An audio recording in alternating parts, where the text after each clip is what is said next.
ያወቃቸው ነው ክርስቲያኖች አልহামዱሊላህ እስከዛሬ ጌታ ተደርጎ አይደለም ነበር የሚመስላቸው አሁን ግን በመደረግ ያገኘው እንደሆነ አወቁ በመደረግ ያገኘው ከሆነ ደግሞ ሹመትና ስልጣን እንጂ ጌትነቱ መለኮታዊ ጌትነት አይደለም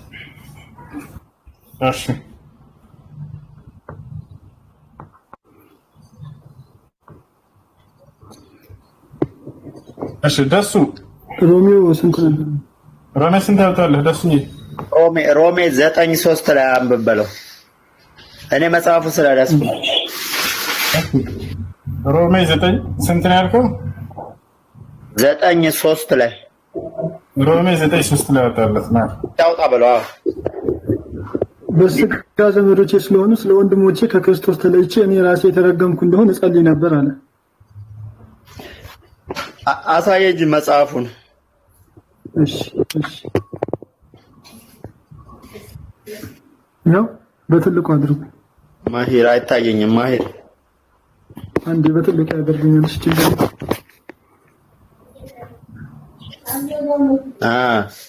አሁን ይታያል እሺ በስጋ ተለይቼ አለ በደንብ አሳይ ይሄው 9:5 ላይ 9:5 ላይ አንብብልኝ ነው የምልህ አባቶችም ለእነርሱ ናቸውና ከእነርሱ ክርስቶስ በስጋ መጣ እርሱም ከሁሉ በላይ ሆኖ ለዘላለም የተባረከ አምላክ ነው አሜን እግዚአብሔር ይስጥህ በቃ አመሰግናለሁ የተባረከ አምላክ ነው መሂር ወይ ማን ነው የተባረከ አምላክ ክርስቶስ ነው ኢየሱስ ክርስቶስ እኮ ለዘላለም የተባረከ አምላክ ነው አይደለም እሺ ካልሆነ ሌላ መጨመርልሃለሁ ቆይ ተጨምራለህ አርስ ችግር የለው ውስው ጊዜና አልሻማም ካሁን በኋላ ለመናገር ራሱ አልሻማም ብቻ አምላክ እንደሆነ አወቀው አምላክ ያለው ሰው ነው ኢየሱስ ክርስቶስ እንደ መጽሐፈ እሺ ጥቅስ ሰጣለሁ በዚህ ጉዳይ ነው ለዘላለም የተባረከ አምላክ እያለ እኮ ነው እሱን አይደለም እያለ ያለው እሱን አይደለም ሌላ አንድ ልስጥህ ይሄንን አትፈልገው በይሄንን በዚህ ጋር መነጋገር በመሰረቱ እናልፈልገው አይባልም አንተ ያመጣው የእግዚአብሔር ቃል ነው ይሄም የእግዚአብሔር ቃል ነው ያልፈልገውም አላልኩም ግን እዚህ ጋር አንተ ለክርስቶስ ለማድረግ የፈለከው ስለ አብ ነው የሚናገረው በስጋ እኮ አልመጣም አብ በስጋ አልመጣም በስጋ የመጣው ክርስቶስ ነው ወይም መሲህ ነው ወይም ኢየሱስ አይዋ በጣም ጥሩ ስለዚህ በስጋ ያመጣው ማን ነው ኢየሱስ ክርስቶስን በስጋ ቃሉ መጥቶ ስጋ የለበሰው መሲህ ክርስቶስ ብቻ ነው እኮ ማን ነው ያመጣው በስጋ ኢየሱስ ወይም ኢየሱስ ነው ጅብሪል ነው በጅብሪል አምላክ አማካይነት ማን ነው ያመጣው ኢየሱስ ማን ነው ያመጣው በቅዱስ ገብርኤል አብሳሪነት በማርያም ማህፀን አደረ ማን ነው ያመጣው ኢየሱስ ክርስቶስና አሁን ጥያቄው ማንንም አምጪ የለውም እኮ አምጭና ላኪ የለውም እሱ አለው ያመጣው አካል አለ አብ ነው ያመጣው አንተ አውጣለት አንድ ጊዜ የሐዋርያት ሥራ አብ አመጣው የሚለው አብ አመጣው የሚል ቃል በቃል ስለታለ አብ ላከው ሲል እሺ በገብርኤል አማካይነት ተላከ ነው የሚለው ተረጋጋንቺ ደስበል አመጣው ነው የሚለው ቃል በቃል አሳያለሁ የሐዋርያት ይረዳናል ዞሮ አንተ አሳያለሁ የሐዋርያት ሥራ ምዕራፍ 13 ቁጥር 23 ነው አውጣለት ማንንም ያመጣል ራሱን የመጣው ነው የሚሏቸው ታውቃላችሁ እንዴት እንደሚሸውዳቸው ተመልከቱ ነገር ግን አመጣው የሚል ቃል በቃል ነው እናሳያችሁ የሐዋርያት ሥራ ያውና ምዕራፍ 13 ከአንዴ ናታለ አንድ ጊዜ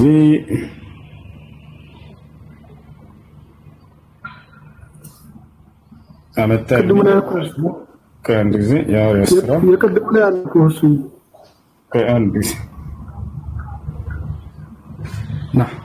ና ያነካልከት ማን ትልቁ ላይ አድርጉኝ አንዴ ከመጣ የሚል የለም ራሱ ነው የመጣው ነው የሚሉት ነገር ግን እንዴት እንደሚሸውራቸው ተመልከተው አለዝክ ላውጣለህ እሺ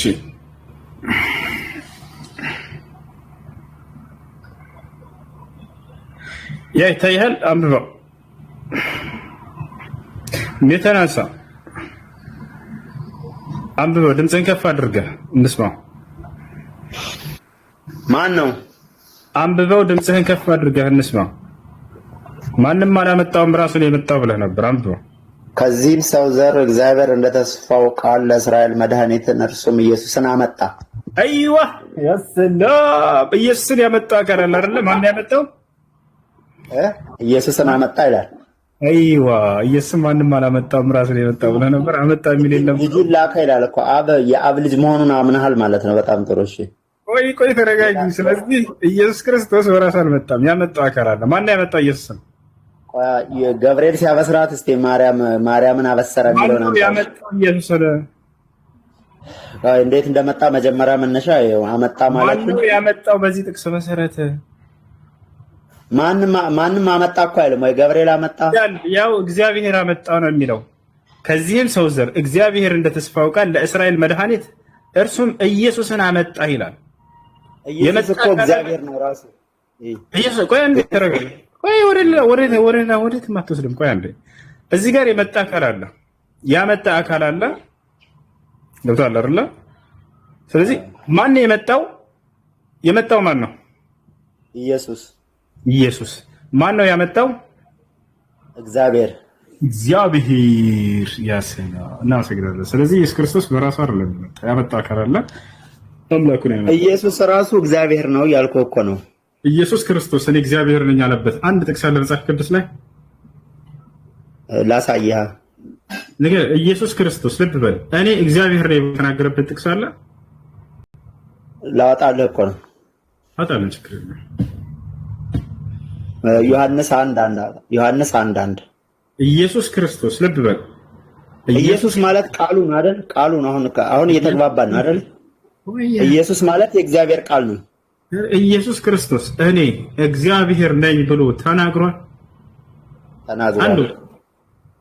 ተናግሯል። መጽሐፍ አልያዝኩም። አሁን ዮሐንስ 1:1 አውጣልኝ። ኢየሱስ ክርስቶስ ዮሐንስ የተናገረው ወደ ዮሐንስ እንሄዳለን። ኢየሱስ ክርስቶስ እኔ እግዚአብሔር ነኝ ብሎ ተናግሯል ወይ?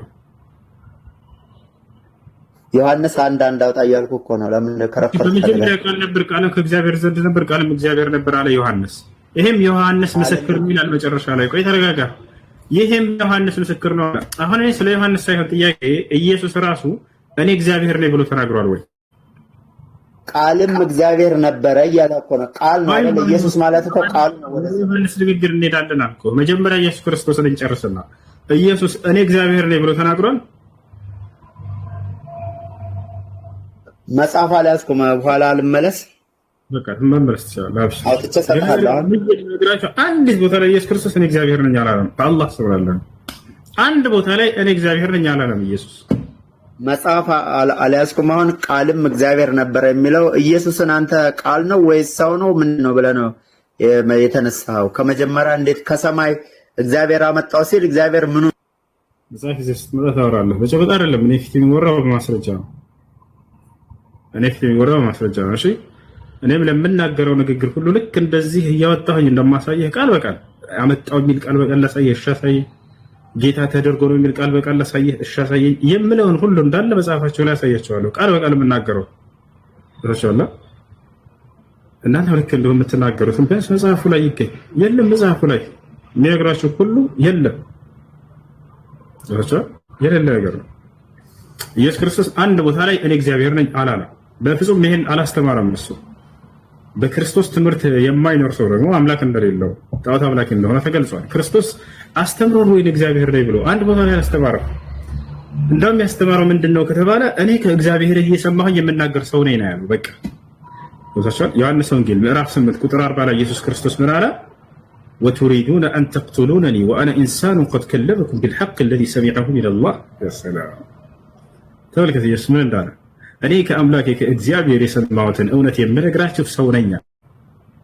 ከአምላክቱ ከእግዚአብሔር ሰምቶ የሚናገር ነው እሱ እንጂ እኔ እግዚአብሔር ነኝ ብሎ መናገር አያቅተውም ነበር። ነገር ግን ምን ያደርጋሉ ክርስቲያኖች? ጥቅሶችን እየፈለጉ እንደዚህ እየዞሩ ምን እያሉ እነዚያን ዙሪያ ጥምጥም ሄደው በቃ ይሄ እግዚአብሔር መሆኑን ያሳያል ይሏቸዋል። እሺ እግዚአብሔር ቃል ነው፣ ስለዚህ እግዚአብሔር ነው። እኔና አብ አንድ ነን ብሏል፣ ስለዚህ እግዚአብሔር ነው። እኔና ያብናየ ብሏል፣ ስለዚህ እግዚአብሔር ነው። እኔ ከአብርሃም በፊት አለሁ ብሏል፣ ስለዚህ እግዚአብሔር ነው። አብ በእኔ እንዳለ እኔ በአብ እንዳለሁ ብሏል፣ ስለዚህ እግዚአብሔር ነው። በእኔ መኑ በእግዚአብሔር መኑ ብሏል፣ ስለዚህ እግዚአብሔር። አያስኬድም እንደዚህ። ስለዚህ ይሄ እንዲህ ይሆናል ብሎ የሚል ድምዳሜ ላይ መድረስ አያስኬድም። በእምነት ጉዳይ ላይ ኢየሱስ ክርስቶስ እኔ እግዚአብሔር ነኝ ብሎ መናገር አያቅተውም ነበር። አንድ ቦታ ላይ ግን እኔ እግዚአብሔር ነኝ አላለም በፍጹም። እሺ ከላይ ካኮብ ሰላም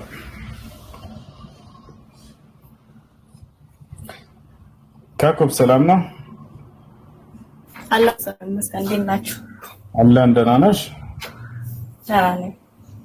አላህ ነሽ? በእናንተ እምነት ስለ ገብርኤል አስተምሮት ይናገራል ወይስ አይናገርም? ይናገራል። ልንገርሽ? እሺ በእስልምና መልአኩ ገብርኤል ወይም መልአኩ ጅብሪል አለይሂ ሰላም መልአኩ ገብርኤል ከታላላቅ መላእክቶች መካከል አንደኛው መልአክ ነው። አምላክ አላህ ሱብሓነሁ ወተዓላ በቁርአን ላይ በርካታ ቦታዎች ምን ያነሳዋል። ነቢያችን ሰለላሁ ዐለይሂ ወሰለም ሐዲስ ላይ ብዙ ጊዜ ምን ያነሳዋል። መልአኩ ገብርኤል ከምን ተፈጠረ? ስራውስ ምንድነው? ወደሚለው እንምጣ። መልአኮች የተፈጠሩት በእስልምና አስተምህሮ ከብርሃን ነው። ማስረጃ ቃለ ነብዩ ሰለላሁ ዐለይሂ ወሰለም خلق الله الملائكة من نور ነቢያችን ሰለላሁ ዐለይሂ ወሰለም ብናሉ አላህ መላእክቶችን ከብርሃን ፈጠራቸው አሉ። እንደኛ ይሄን ያዙ። ሁለተኛ መላእክቶች አፈጣጠራቸው ምን አይነት ነው? ክንፋማዎች ናቸው። ማስረጃ يقول الله سبحانه وتعالى في بداية سورة فاطر الحمد لله فاطر السماوات والأرض جاعل الملائكة رسلا ولي أجنحة مثنى وثلاث ورباع መላእክቶችን የክንፍ ባለቤት አድርጌ ፈጠርኳቸው አለ። ከእነርሱ መካከል ሁለት ክንፍ ያለው አለ፣ ሶስትም አራትም ከዚያም በላይ በፍጥረታቶች ላይ ያሻጅን እጨምርላቸዋለሁ ብሎ ተናገረ። ይሄ ነው ሁለተኛ። ሶስተኛ የገብርኤል አፈጣጠር ምን ያክል ክንፍ እንዳለው ተገልጿል ወይ? አዎ ተገልጿል። ማስረጃ ቃለ ነብዩ ሰለላሁ ዐለይሂ ወሰለም ረአይቱ ጅብሪል ወለሁ 600 ጀናህ ነቢያችን ሰለላሁ ዐለይሂ ወሰለም ብላሉ መልአኩን ገብርኤልን አይቼዋለሁ ለእርሱም 600 ክንፍ አለው አሉ። አያችሁ ለእርሱም 600 ክንፍ አለው። እሺ መልአክ ስራው ምንድነው ከተባለ መላእክቶች ስራቸው ዋና ስራቸው ምንድነው? የተፈጠሩበት አምላክን ለዘላለም እየተገዙ መኖር ነው እስከ ዘመኑ ፍጻሜ ድረስ። አላህ በቁርአን ላይ ሲገልጻቸው ምን ይላል? ላ ያዕሱነ አላህ ማ አመረሁም ወይፍዐሉነ ማ ዩእመሩን አለ። እኔ አምላካቸው አላህ ያዘዝኳቸውን አያምፁኝም አድርጉ ያልኳቸውን ሁሉ ያደርጋሉ ብሎ ተናገረ። መልአክ በባህሪው ኃጢአትን አያደርግም። በእስልምና አስተምሮ ለፍጹም ኃጢአትን አያደርግም። ገብርኤልም ሚካኤልም ሱራፌልም መለኩል ሞት ሁላቸውም እንዳለ መልአኮች ናቸው። الله عنده لا يستكبرون عن عبادته ولا يستكثرون إلى በሰማይ ላይ የሚገኙ መላእክቶች ለአላህ ከመገዛት አላህ ይፍቱን ይገዛሉ አያርፉም እያለ ይናገራል። ይበዛል። ስለዚህ መላእክቶች ስራቸው አምላክን አላህ ሱብሓነሁ ወተዓላ መገዛት ነው። የቸው ሰማይ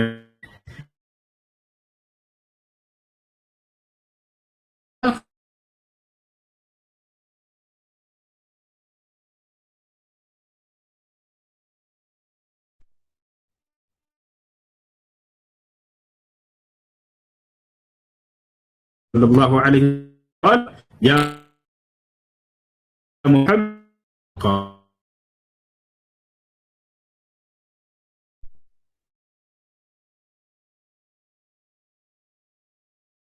አንተ ሙሐመድ ነው አንተ የአምላክ መልእክተኛ ተደርገህ ተመርጠሃል ብሎ አበሰራቸው። ታዲያ ነብዩ ሙሐመድ ሰለላሁ ዐለይሂ ወሰለም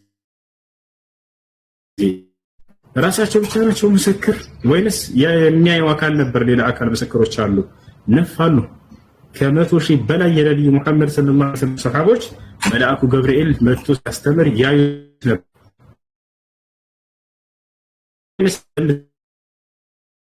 ሰሒህ ሙስሊም ቁጥር 8 ላይ ታገኛላችሁ። ማን ነው ያየ ከመካከላቸው ከተባለ ዑመር ኢብኑ አልኸጣብ የሐዲሱ ዘጋቢ ራሱ ኩና ጀሉሰን ዐንደ ነብዩ ሰለላሁ ዐለይሂ ወሰለም ጋር ሰለላሁ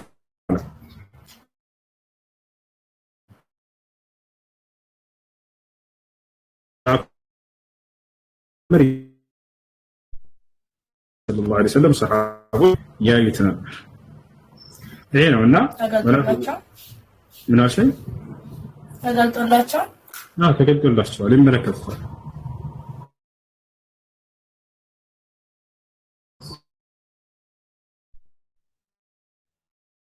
በገብርኤል አላቸው ይሳታል። ገብርኤል የአምላክ መልአክ ነው ብለን ልክ አሁን የነገርኩሽን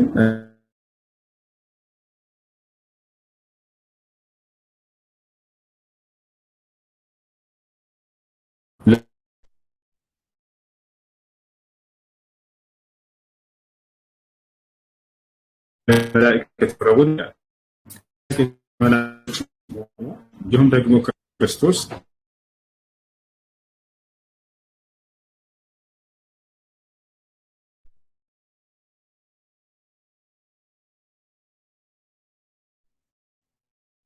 የሰዎችን ነፍስ የሚያወጣው ማለት ነው። እነዚህ ታላላቅ መላእክቶች መላእክቱል ሙቀረቢን ይባላሉ። ልጆች በጣም እየያዘ ስለሆነ ታብ ማድረጋቸው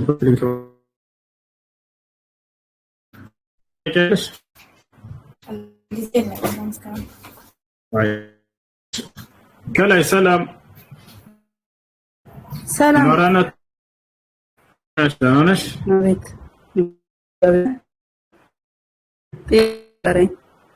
እሺ ጥያቄሽ በስና ውስጥ ትክክላቸው ማለት ነው። አንደኛው ሁለተኛው ነብዩ መሐመድና ሰለላሁ ዐለይሂ ልዩነታቸው ምንድነው? እነሱንስ በእነሱ የምትሰጧቸው አምልኮት ምንድነው? ይሄን እንድታብራራሉ። አላህ Subhanahu Wa Ta'ala ነው አላህ ነው ሌላ ማንም አምላክ የለም። በቁርአን ላይ ሲናገር አላህ እኔ አላህ ነኝ ከእኔ በስተቀር ሌላ ማንም አምላክ የለም ፈዕቡድኒ እኔም በብቸኝነት ተገዛኝ ያለ ይናገራል። ነብያቶችም ሁሉ ሲያስተምሩ ጊዜ አምላካቸው አላህ ብቻ ነው እያሉ ያስተምራሉ። በቁርአን ላይ ለምሳሌ ሙሴን ብንወስድ ሙሴ ምን አለ? ኢነማ ኢላሁኩም አላህ ላ ኢላሃ ኢላ ሁ ይላል። አምላካችሁ እርሱ አላህ ብቻ ነው ከእርሱ በስተቀር ሌላ ማንም አምላክ የላችሁም አለ። አብርሃም ለምሳሌ ምን አለ? በሱረቱል አንከቡት ላይ ወኢብራሂም ኢዝ ቃለ ሊቀውሚሂ ዕቡዱላህ ወተቁህ ዛሊኩም ኸይሩን ለኩም ኢን ኩንቱም ተዕለሙን አለ። አብርሃም ለህዝቦቹ ምን አላቸው? ህዝቦች ሆይ አላህን በብቸኝነት ተገዙት እርሱንም ብቻ ፍሩት የምታውቁ ብትሆኑ ይህ ለእናንተ የተሻለ ነው አላቸው። መሲሁ ወይንም ዒሳ ምን አለ? ስለ አምላክ ማንነት ሲናገር وقال المسيح يا بني إسرائيل اعبدوا الله ربي وربكم ክርስቶስ እያለ አላህ ይጠራዋል። መሲህ እያለ ይጠራዋል። አላህ Subhanahu Wa Ta'ala መሲህ ብሎ ሰይሞታል ዒሳ አለይሂ ሰላም። እና መሲሁም እንዲህ አላቸው ለእስራኤል ልጆች እናንተ የእስራኤል ልጆች ሆይ የእኔንም የእናንተንም ጌታ አላህን ተገዙ አለ መሲሁ ይላል። መሲሁ የእኔም የእናንተም ጌታ አንዱ አምላክ አላህ ነው እያለ እንዳስተማራቸው በቁርአን ላይ ተቀምጧል። ይሄ ነው። ስለዚህ እንደ እስልምና አስተምህሮ አምላካችን አላህ Subhanahu Wa Ta'ala ብቻ ነው ከእርሱ ውጭ ሌላ ማንም አምላክ የለም።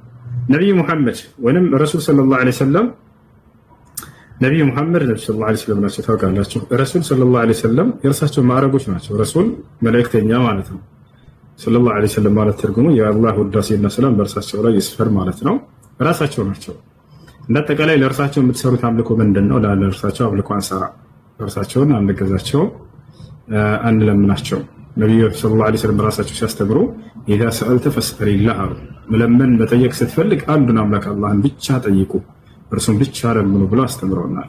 እርሳቸው በፍጹም አምልኮ አይሰራላቸው። እርሳቸው ምንድናቸው ከተባለ ቁል ኢነማ አነ በሸሩ ሚስልኩም ዩሃ ኢለየ አነማ ኢላሁኩም ኢላሁ ዋሂድ ሙሐመድ ሆይ እኔ ልክ እንደ እናንተ ሰው ነው ይበላቸው ከእናንተ የሚለየኝ ወደ እኔ መለኮታዊ ራእይ ይወረድልኛል በላቸው። በቃ ከሰው የሚለይ ከሰው ጋር በሁሉ ነገር አንድ ናቸው። ይበላሉ ይጠጣ እንደማንኛውም ሰው ናቸው። የሚለዩት በምንድነው ከተባለ መለኮታዊ ራእይ ይገለጥላቸዋል። ያን የአምላክን ህግና ስርዓት ለሰው እንዲያደርሱ የተመረጡ ነብይ ናቸው። አላህ በቁርአን ላይ ወላኪን ረሱሉላህ ኻተመን ነቢይን ይላል። ሙሐመድ ግን የእኔ መልእክተኛ እንዲሁም ደግሞ የነብያቶቼ መደምደሚያ ነው እያለ ይናገርላቸዋል። በሱረቱል ፈትህ ላይ ሙሐመዱን ረሱሉላህ ይላል። ሙሐመድ የእኔ የአላህ መልእክተኛ ነው እያለ ይገልጽላቸዋል። ወማ ሙሐመድን ኢላ ረሱሉን ቀድ ኸለት ሚን ቀብሊሂ ሩሱል ይላል። ሙሐመድ ማለት ልክ ከእርሱ በፊት እንዳለፉ መልእክተኞች አንድ መልእክተኛ እንጂ ሌላ አይደለም እያለ አምላካችን አላህ Subhanahu Wa Ta'ala ይናገርላቸዋል ማለት ነው። ይሄን ይመስላል። ጥያቄ አለሽ? ስለዚህ ለነሱ የምትሰጧቸው ክብር ማለት የአምልኮት ነው ወይስ ምን አይነት ክብር ነው የምትሰጧቸው? ለምሳሌ አሁን የረሱል ስም ሲነሳ የሆነ ሰለዋት እናውርድባቸው ምናምን የምትሉት ነገር አለ። ያ ምንድነው? ግልጽ አድርግልኝ። እሺ የአምልኮ ስርዓት ለአንድ አካል አንሰጥም ከአላህ ውጭ። አምላክ አላህ በቁርአን ላይ ያዘዘው ነብዩ ሰለላሁ ዐለይሂ ወሰለም በሐዲስ ላይ ያዘዟቸው የአምልኮ ስርዓቶች ሁሉ ለአንዱ አምላክ ለአላህ ብቻ ነው። ቁል ኢኒ ኡሚርቱ አን አዕቡደ አላህ ይላል። ሙሐመድ ሆይ እኔ አላህን በብቸኝነት እንድገዛ ታዘዝኩ ይበላቸው ይላል። እርሱ ብቻ አምልኮ ሁሉ ገብቷል። ፈዕቡዲላህ ሙኽሊሰን ለሁ ዲን አላህን ብቻ ጥርት አድርገህ ሃይማኖትን ለእርሱ ብቻ አድርገህ እርሱን በብቸኝነት ተገዛ እያለ ይናገራል። እና በእርሳቸው ላይ ውዳሴ ወይም ሰለዋት ማውረድ ስማቸው ሲነሳ ሰለላሁ ዐለይሂ ወሰለም የሚለው ሲል እሱ አምልኮ አይደለም። ትርጉሙን ማለት እንደሆነ እመጣለሁ። አላህ በቁርአን ላይ ምን አለ? ላ ተጅዐሉ ዱዓ አር-ረሱል በይነኩም ከዱዓ ባዕድኩም ባዕዳ ይላል። መልእክተኛ ሙሐመድን ስትጠሩት ጊዜ ልክ እንደ ተራ ሰው እንደ ማንኛውም ሰው እንዳትጠሩት እያለ ይናገራል። ያ ማለት ሙሐመድ ብለን እንደ ቆሎ ጓደኛችን ሳይሆን ሙሐመድ ከተባለ በኋላ ሰለላሁ ዐለይሂ ወሰለም እንላቸዋለን። ይሄን የምንለው ለእርሳቸው ብቻ ነው ወይ? ላ ለቀደሙት ነብያትም እንላለን፣ ችግር የለውም። ነብያችን ሰለላሁ ዐለይሂ ወሰለም ሐዲስ ላይ ምን አሉ መሰለሽ? የሰሉ ዐለ አልአንቢያኢ ወልሙርሰሊን ሚን ቀብሊ ፈኢነላህ ቀድ አርሰለሁ ከማ አርሰለኒ አሉ። ከእኔ በፊት በነበሩት ነብያቶችም ላይ ሰላዋትን አውርዱ ልክ በእኔ ላይ እንደምታወርዱት አላህ እኔ እንደላከኝ ሁሉ እነርሱንም ልኳቸው ነበርና ብለው ተናገሩ። እርሳቸው ነብዩ ሰለላሁ ዐለይሂ ወሰለም የሚገርምሽ ስለ መሲሁ ሲናገሩ ወደፊት የዘመኑ ፍጻሜ ከመድረሱ ፊት ወደ ምድር ይወርዳል ከሰማይ እያሉ እየተናገሩ ትንቢትን ዒሳ ካሉ በኋላ ሰለላሁ ዐለይሂ ወሰለም ብለው ተናግረውለታል። ለእርሳቸው የተሰጠውን ማዕረግ ለነቢያቶች ይጠቀሙት ነበር። እርሳቸው ዒሳ ሰለላሁ ዐለይሂ ወሰለም ይላሉ። ልክ እንዲሁ በአንድ ሐዲስ ላይ አብርሃምን ባወሱ ጊዜ ኢብራሂም ካሉ በኋላ ሰለላሁ ዐለይሂ ወሰለም ብለው የተናገሩበት ሐዲስ አለ። እሺ ትርጉሙ ምን ማለት ነው ከተባለ ሰለላሁ ዐለይሂ ወሰለም ማለት አላህ ውዳሴና ሰላም በእርሳቸው ላይ ይስፈን ማለት ነው። እሺ እርሳቸውን መጠየቅና መለመን ሳይሆን አምላካችንን አላህን ነው። አምላካችን አላህ ሆይ በነቢያችን ሙሐመድ ላይ ውዳሴህንና ሰላምህን አስፍን ማለት ነው። ሰለላሁ ዐለይሂ ወሰለም ማለት ነው። እሺ እሺ አመሰግናለሁ።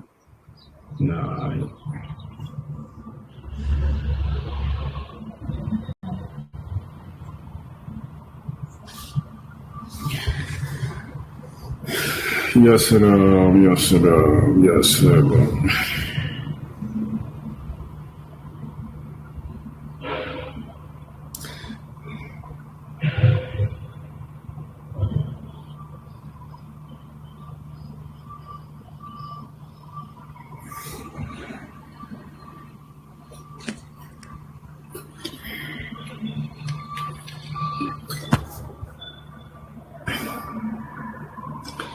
ኔት በጣም ደካማ ነው። ለምንድን ነው ከኔ ጋር ነው? ቪዲዮ ልዝጋ መሰለኛ። ምን ይመስላችኋል? ሹራ ያኩ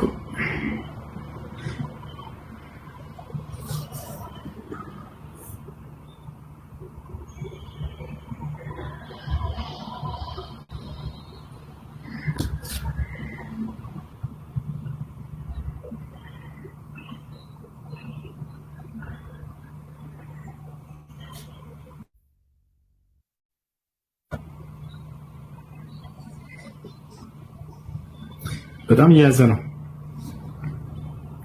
ምንድነው? ከኢንተርኔት አይደለም ችግሩ።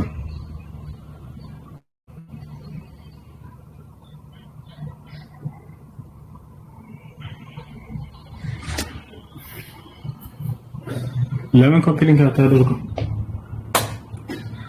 እሺ ከተሰማ ትንሽ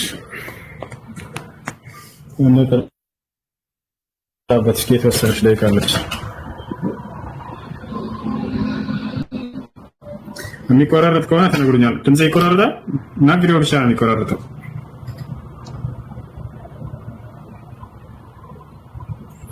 ድምጼ የሚቆራረጠው እንደ ልጆች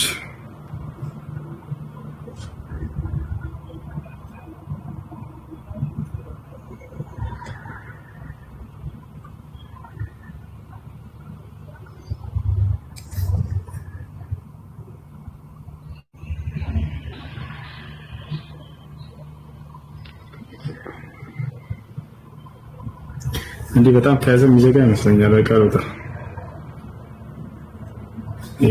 عليه بلاغات كثيرة.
ተስተካክሏል ወይስ እንደዚያ ነው?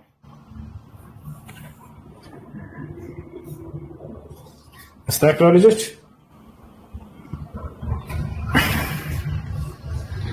نفس الشيء ها ولا تصلح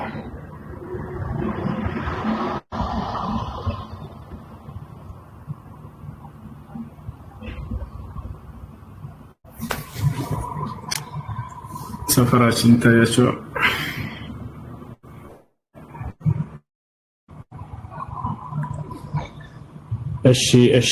እሺ ከተስተካከለ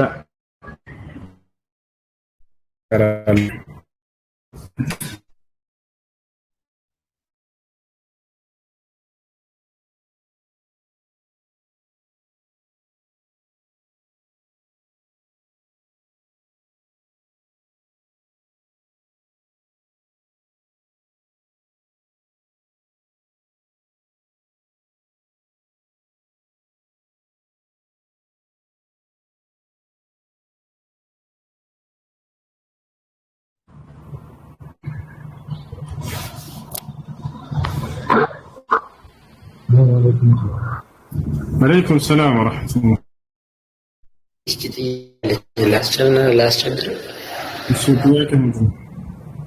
እኔ ሙስሊም አልሐምዱሊላህ ረቢል ዓለሚን። ለምሳሌ አንድ ዘመድ ከተቆራረጠ በዘመድ ምክንያት ብዙ ነገሮችን ታጣላችሁ የሚል ሐዲስ አለ። ግን እኔ ቦታ ብሰጠው ያ ዘመድ ለኔ ቦታ አለመስጠት እኔን ይገፋኛል፣ ለከኔ ወኋላ ሆኖ እኔን ይገፋኛል፣ ሊቀርበኝ አይፈልግም። ያንን ሰውዬ ግዴታ እኔ ቢያንስ ከ45 ጊዜ በላይ አፉ ብየዋለሁ። እኔ በዛ ዘመድ ምክንያት ይቃሉ እያልኩ ጥያቄ በዛች ልጅ ምክንያት ያጎቴ ልጅ ናት። እኔ ሳቀርባት እኔ ላይ የሆነ ማይሆን ነገር ትሰራለች፣ ፋውል ትሰራለች፣ ትጣላኛለች፣ ፋውል ትሰራለች፣ ትጣላኛለች። ማክሲሙም ካርቢያ አይሆነ በሷ ምክንያት የሚመጣብኝ ችግር ምንድነው? ከዚህ በላይ ወንድሜ? እሺ ምን አለ መሰለህ አንዳንድ ሰዎች እየበደሏችሁ ይቅር ባላችኋቸው ያ ይቅርታችሁ አይገስጻቸውም፣ አያርማቸውም። ከዚያ በእናንተ ላይ አዛ ከማድረግ አይቆጥባቸውም። ድጋሚ እናስቀይመውም ይቅር ይለናል የሚል ተስፋ ስላላቸው እምነት ስላላቸው ደግሞ ይጎዳቸዋል፣ ሁሌ ይሰብሯቸዋል። የዚህ አይነት ግን ተባለ በቃ መራቅ። ሼክ ኢብኑ ዑሰይሚን የተባሉ ታላቅ ዓሊም የሚያስቀይሟቸው ሰዎች ሁለት አይነት ናቸው አሉ። አንደኛው ይቅርታ የሚገባ ነው፣ ሌላው ደግሞ ይቅርታ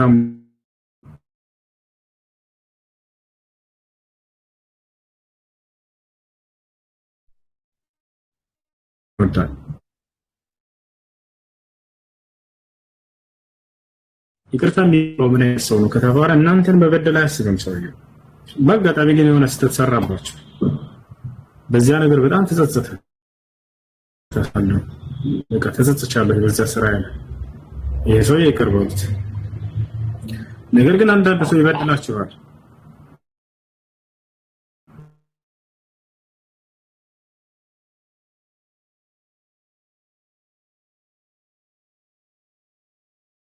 ታደርጉለታላችሁ ይቻላል። ያ እየደጋገመ ያስቀይማችኋል። ይሄ ሰው አያችሁ፣ ይሄ ሰውዬ ለኛ ደገም ያን ተማድረግ ለርሱ አልተሰጸም አልመከረው ዳን ቅርታ ተደጋጋሚ ኃጢአት እንዲያደርግ አንተን እንደ ብዙም ብር እየተተከለት ነው፣ እየተጎዳ ነው። ይሄ አንተ በበደለ ቁጥር ኃጢአት እያስመዘገበ ቅርታ አላደርግልህም ብለህ እንትን ትለዋለህ። ምናልባት የሆነ ጊዜ ላይ ይሄ ሰውዬ ቢመለስ ምናልባት የሆነ እንደው ገዛና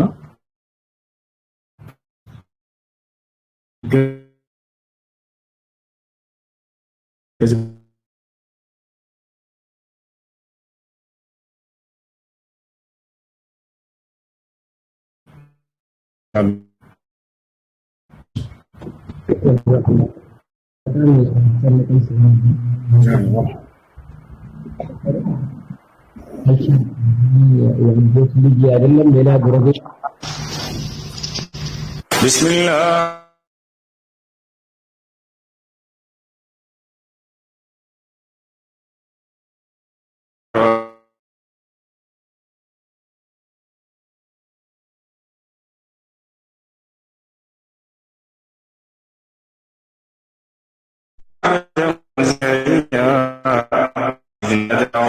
نداء خفيا قال رب إني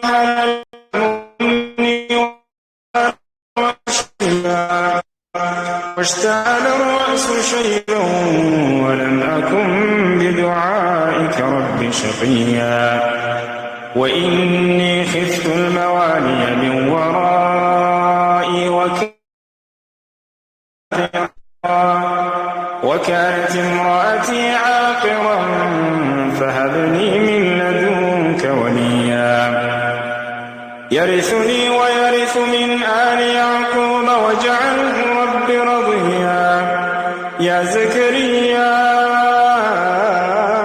إنا نبشرك بغلام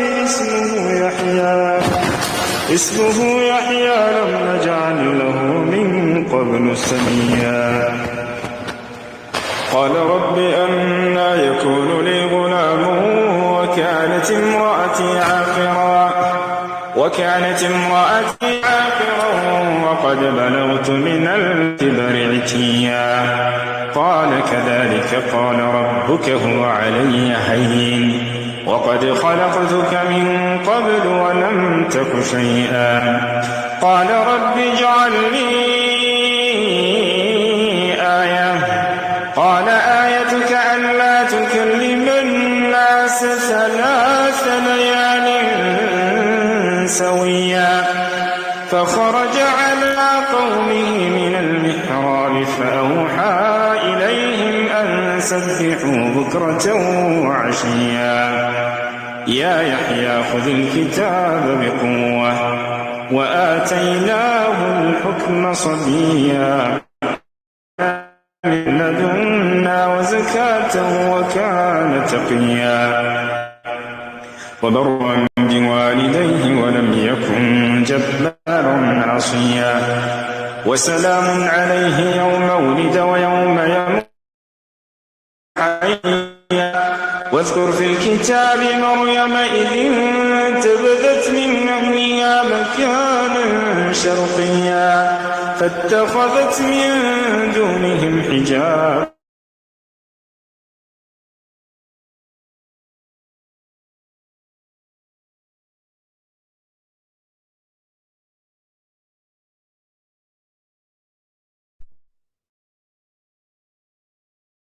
أنا رسول ربك لأهب لك غلاما زكيا قالت أنى يكون لي غلام ولم يمسسني بشر ولم أك بغيا قال كذلك قال ربك هو علي هين ولنجعله آية للناس ورحمة منا وكان أمرا مقضيا فحملته فانتبذت به مكانا قصيا فأجاءها المخاض إلى جذع النخلة قالت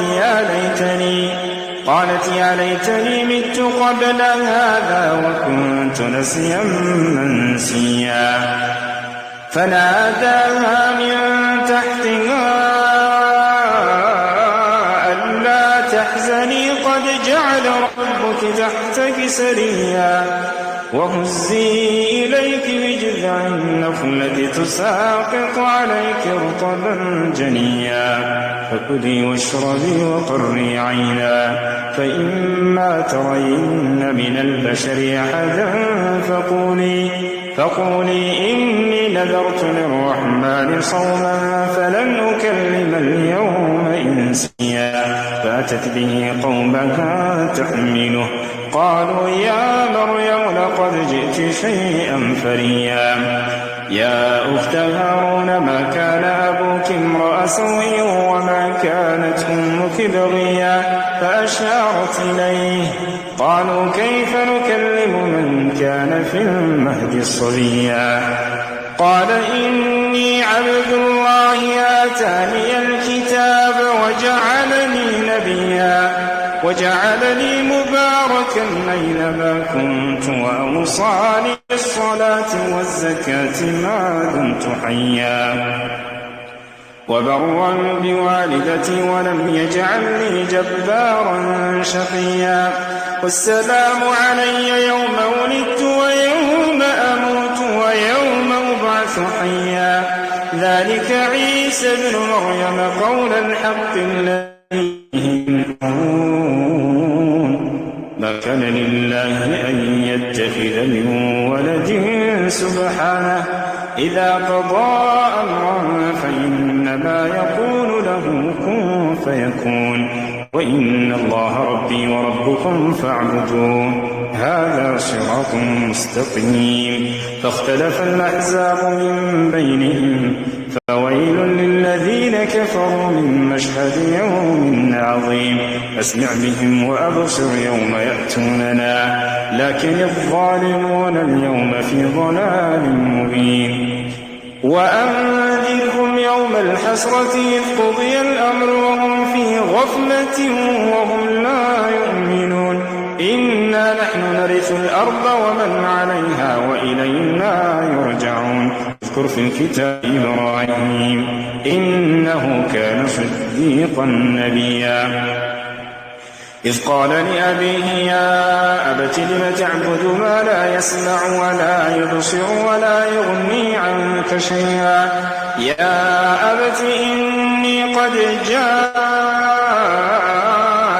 من العلم ما لم يأتك فاتبعني أهدك صراطا سويا يا أبت لا تعبد الشيطان إن الشيطان كان للرحمن عصيا يا أبت إني أخاف أن يمسك عذاب من الرحمن فتكون للشيطان وليا قال أراغب أنت عن آلهتي يا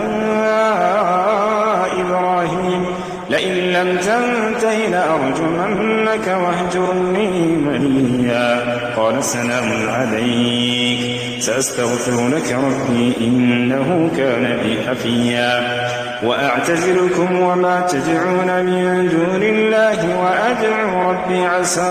وأدعو ربي عسى أن لا أكون بدعاء ربي شقيا فلما اعتزلهم وما يعبدون من دون الله وهبنا له إسحاق ويعقوب وكلا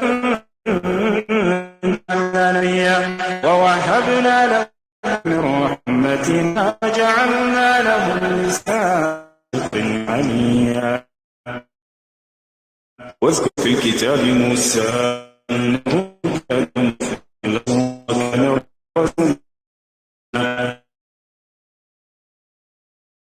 الأيمن وقربناه نجيا ووهبنا له من رحمتنا أخاه هارون نبيا واذكر في الكتاب إسماعيل إنه كان صادق الوعد وكان رسولا نبيا وكان يأمر أهله بالصلاة والزكاة وكان عند ربه مرضيا واذكر في الكتاب إدريس إنه كان صديقا نبيا ورفعناه مكانا عليا أولئك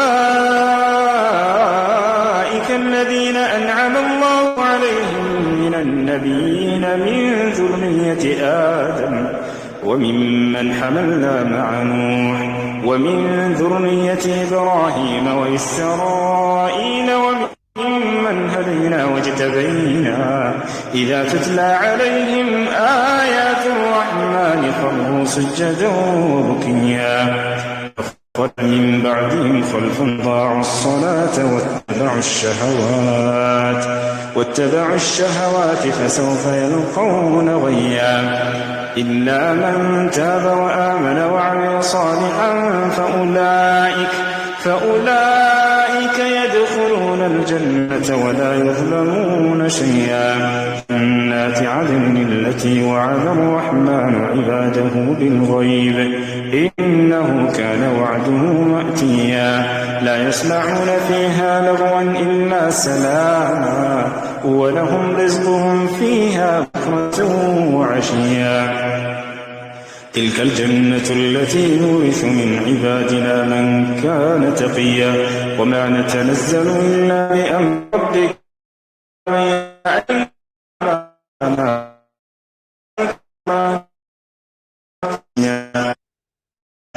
رب السماوات والأرض وما بينهما فاعبده واصطبر لعبادته هل تعلم له سميا ويقول مت سوف أخرج حيا أولا يذكر الإنسان أن قبل ولم يك شيئا فوربك لنحشرنهم والشياطين ثم لنحضرنهم حول جهنم جثيا ثم لننزعن من كل شيعة أيهم أشد على الرحمن عتيا ثم لنحن أعلم بالذين هم أولى بها صليا وإن منكم إلا واردها كان على ربك حتما مقضيا ثم ننجي الذين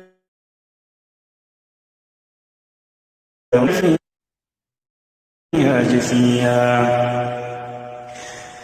وإذا تتلى عليهم آياتنا بينات قال الذين كفروا للذين آمنوا أي الفريقين خير مقاما وأحسن نديا وكم أهلكنا قبلهم من قرن هم أحسن أثاثا ورئيا قل من كان في يمدد له الرحمن مدا حتى إذا رأوا ما يوعدون إما العذاب وإما الساعة فسيعلمون من هو شر مكانا وأضعف جندا ويزيد الله الذين اهتدوا هدى والباقيات الصالحات خير عند ربك ثوابا وخير مردا أفرأيت الذي كفر بآياتنا وقال لأوتين مالا وولدا أطلع الغيب أم اتخذ عند الرحمن عهدا كلا سنكتب ما يقول ونمد له من العذاب مدا ونرثه ما يقول ويأتينا فردا واتخذوا من دون الله آلهة ليكونوا لهم عزا كلا سيكفرون بعبادتهم ويكونون عليهم ضدا ألم تر أنا أرسلنا الشياطين على الكافرين تؤزهم أزا فلا تعجل عليهم إنما نعد لهم عدا يوم نحشر المتقين إلى الرحمن وفدا ونسوق المجرمين إلى جهنم وردا لا يملكون الشفاعة إلا من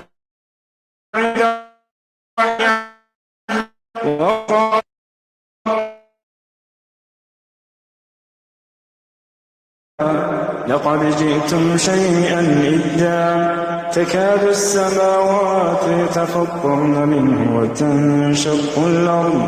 وتنشق الأرض وتخر الجبال هدا أن دعوا للرحمن ولدا وما ينبغي للرحمن أن يتخذ ولدا إن كل من في السماوات والأرض إلا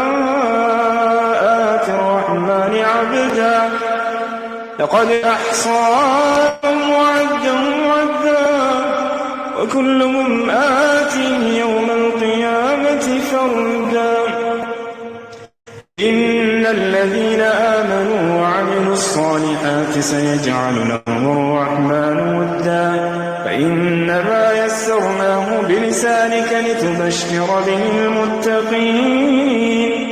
فإنما يسرناه بلسانك لتبشر به المتقين وتنذر به قوما ودا وكم أهلكنا قبلهم من قرن هل تحس منهم أحد أو تسمع لهم ركزا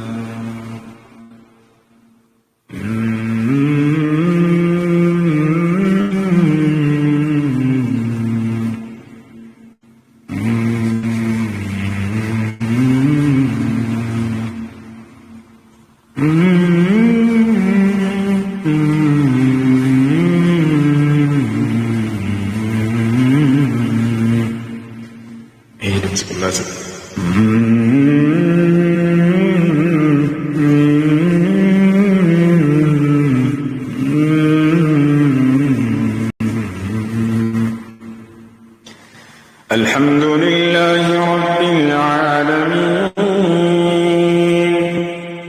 الرحمن الرحيم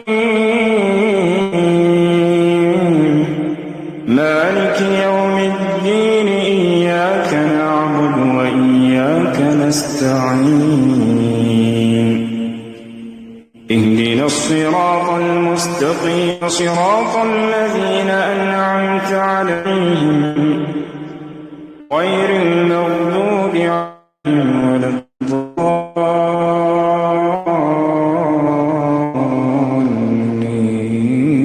الضالين إن الذين قالوا ربنا الله أن سورة نقرأ رسول الله أن سورة نقرأ مجموعة تسكاريات من سورة نقرأ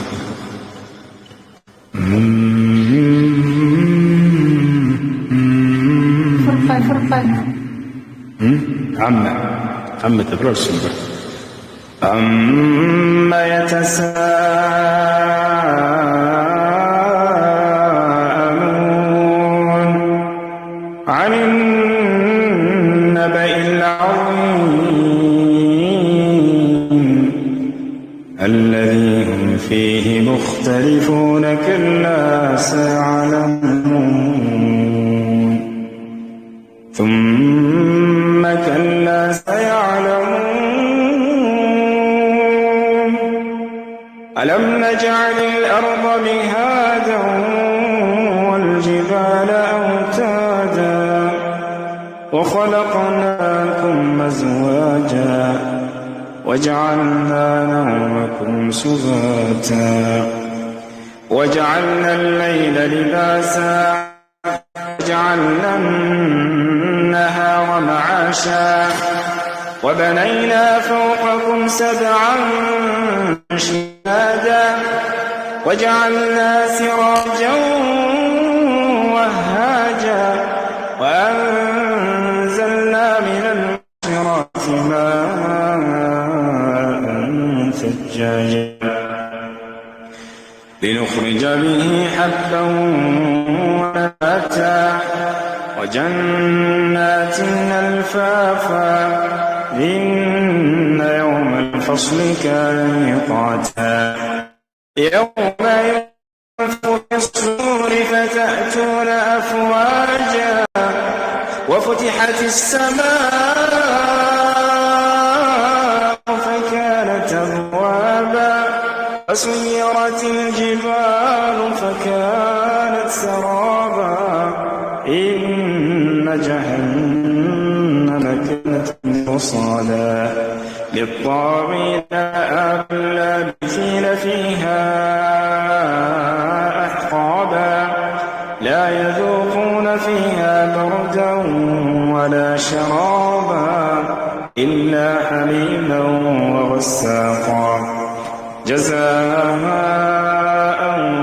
وفاقا إنهم كانوا لا يرجون حسابا وكذبوا بآياتنا كذابا وكل شيء أحصيناه كتابا فذوقوا فلن نزيدكم إلا عذابا إن للمتقين مفازا حدائق وأعنابا وكواعب أترابا وكأسا دهاقا لا يسمعون فيها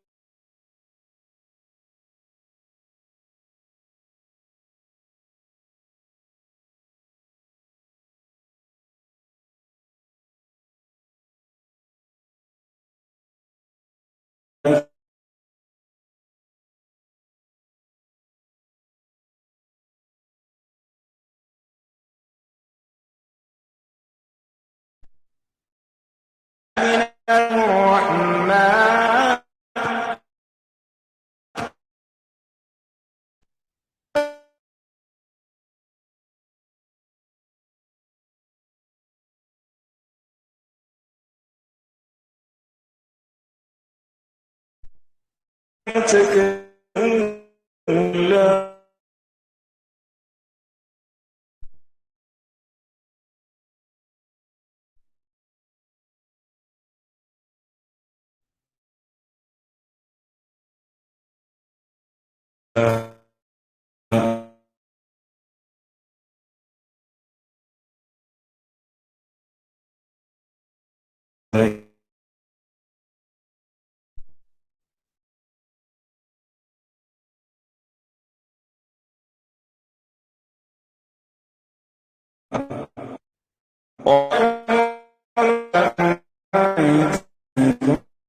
إنهم يرونه بعيدا لم نفسهم نرسو أروك أرشك يهتنا ونراه أن يدقمك أريكينا ما يوان لذلك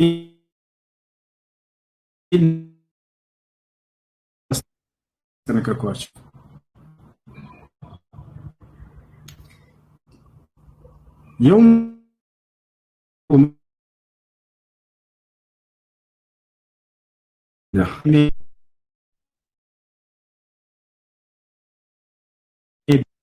الرسول يسرون مزقبيا بالملكة يرسل الله انكروا لك ندوها تسال كذا بالرسول نجيف الرجال يسرون مزقبيا يستوى ملائكة يصافون عنه ندل من سران سرا نجيف الرجال يعني الله سبحانه وتعالى يستن إن كان يوانبف بمر الله ست سرين بريطان يوم ينظر المرء ما قدمت يداه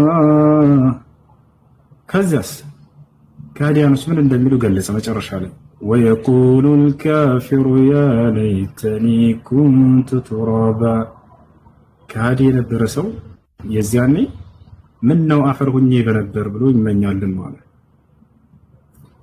ምን ነው አፈር ሁኜ በነበር ሰው ሁኜ ባልተፈጠርኩኝ ቀርቶብኝ በነበር ምን ነው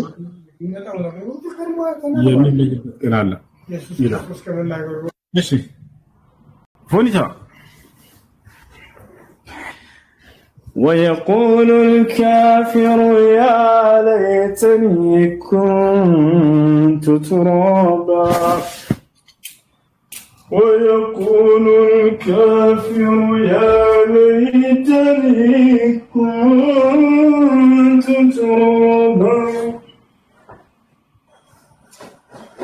رب السماوات والأرض وما بينهما الرحمن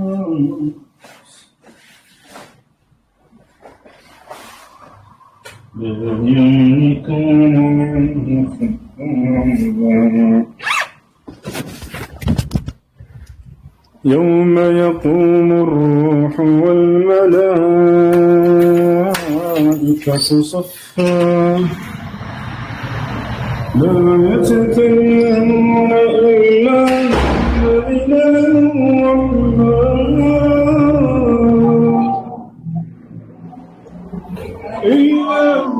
أذن للرحمن وقام صلاة ذلك اليوم من يشاء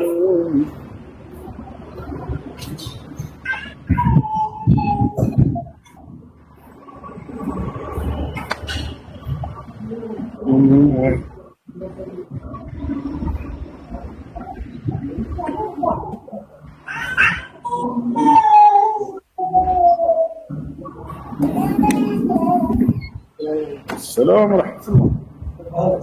زين تمام 100 100 100 100 100 እሺ ጥያቄ ካለ መጠየቅ ይችላል። العصر الجواز እንደዛ እናድርግሽ በሱዳንኛ ዛ እናድርግ ወይንስ በሌላ ምረጡ ምረጡ ምረጡ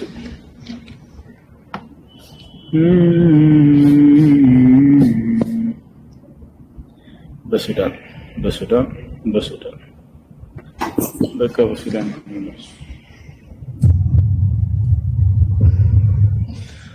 الله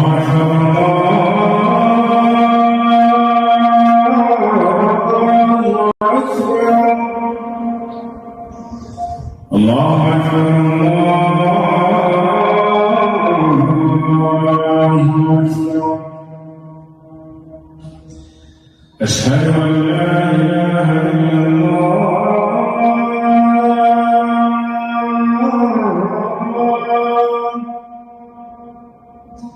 أشهد أن لا إله إلا الله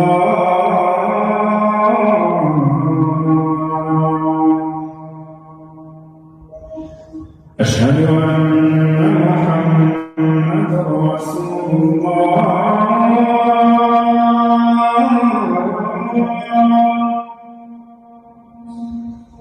أشهد أن محمدا رسول الله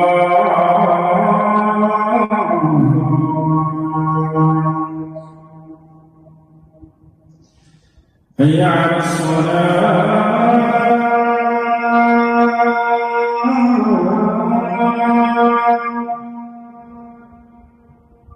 هيا على الصلاة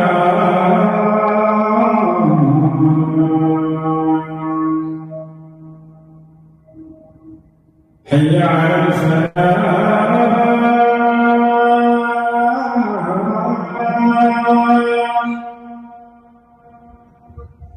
هيا على الفلاح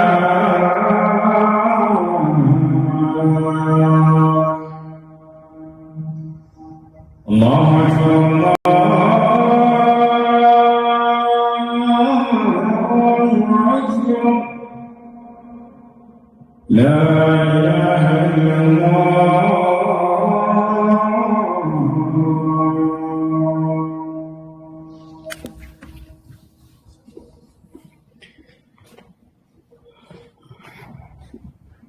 اللهم رب هذه الدعوة التامة الصلاة القائمة في المسألة الفضيلة والثمة انت تلبسلات كذاب ولا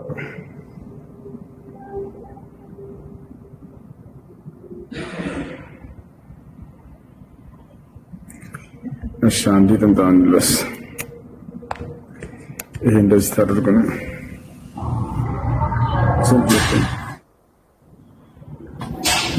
ህይወት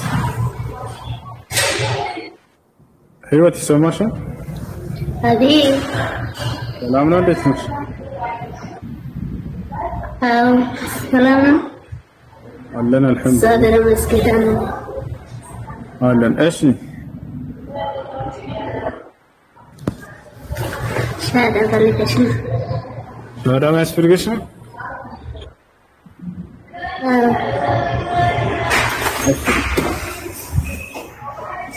የምለውን ቃል አብረሽ የተከተልሽ በሽ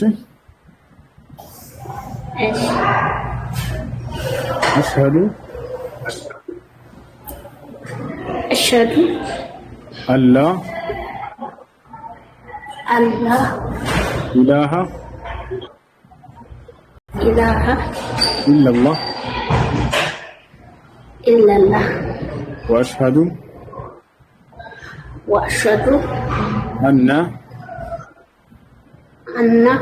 محمدا رسول الله ما شاء الله. أنا مفهمش أنا شو قال الشهادة كلمة قال ترجم أشهد أن لا إله إلا الله معناته إنه كالله استقر منك للأملاك الأنبياء مسكر الله محمد يا الله ملك يعني نبينا الشريف مسكر الله معناته ስለስልምና እስከዛሬ ስናስተምር ነው ሰምተሻል አይደል? አሁን ነው የገባኝ። ከዚህ በፊት ስለስልምና ሰምተሽ አታውቂም? ሰዎች ሲያስተምሩ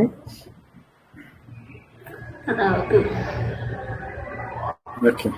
ስለስልምና ላስረዳሽ እሺ። የተወሰነ መሰረታዊ መረዳት ያለብሽ ነገራቶች ላስረዳሽና እስላማዊ ትምህርቶች ግሩፕ እንድትማሪ ደግሞ እናስገባሻለን። እሺ እሺ። ኢስላም ብሎ ማለት አንዱ አምላክ አላህ በነቢያት በኩል ለሰው ዘር ሁሉ የደነገገው ብቸኛው መለኮታዊ ሃይማኖት ነው። አላህ ሙስሊም ሁኑ ብሎ አዘናል ሁላችንም ፍጥረታቶችን በነቢያት በኩል አምላክ አላህ ሱብሓነሁ ወተዓላ ይህን ሲናገር ምን አለ? ኢነ ዲነ ዒንደ አላህ አልኢስላም ይላል። ከእኔ ከአምላካችሁ ዘንድ ቀጥተኛው ሃይማኖት እስልምና ነው ይላል። በሌላ ቦታ ላይ ወረዲቱ ለኩም አልኢስላም ዲና ይላል። እስልምናን ሃይማኖት ብቻ ወደድኩላችሁ እያለ አምላክ አላህ የወደደውና የደነገገው ሃይማኖት ኢስላም ብቻ እንደሆነ ይነግረናል። በሌላ ቦታ ላይ ደግሞ ነቢያትን ሁሉ አዞበት እንደነበር ይነግረናል። ይህን ሲናገር ምን ይላል? ሸረዐ ለኩም ሚነ ዲን ማ ወሳ ቢሂ ኑሐን ወለዚ አውሐይና ኢለይከ ወማ ወሰይና ቢሂ ኢብራሂም ወሙሳ ወዒሳ ይላል። ይህን እስልምናን ሃይማኖት እኔ የደነገግኩላችሁ ከዚህ በፊት አብርሃምን አዘዘባቸው የነበረው እያለ ይናገራል። እና ስለዚህ ኢስላም ብሎ ማለት አምላክ በኩል ለሰው ዘር የደነገገው ያለችው ልጅ ዚክራ የምትለዋን ፎሎ አድርጋት እስላማዊ ትምህርት እንድትማሪ አስገባሻለች። እሺ እሺ። ልጅ መስጂድ ነው በቃ ለውጣሽ። እሺ መልካም። ስምሽ ማን ነበር?